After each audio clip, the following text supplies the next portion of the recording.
Well, I think the role of coaching has evolved, especially in major, junior, minor, pro, like American League, beyond just ice.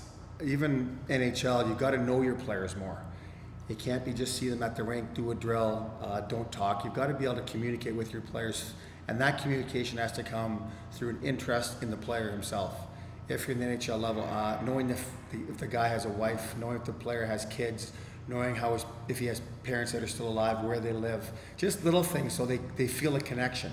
And junior hockey is no different, asking about their school, seeing if their parents are if they're comfortable with their billets, just to create a conversation, a line of conversation or a lane of conversation that makes the player feel comfortable and know that you're not just looking at him as a hockey player, that you're also looking at him as a human being. And that'll create an affection, whether good or bad, going both ways. So the player will maybe compete a little harder, knowing that, well, you know, he's taken an interest in me personally.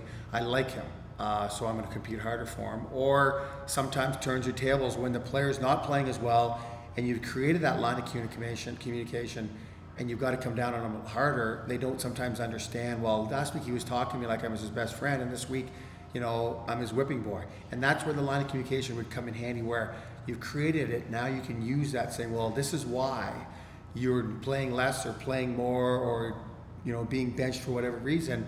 And then that understanding comes back, and then the player again feels that he fits back in that modular process.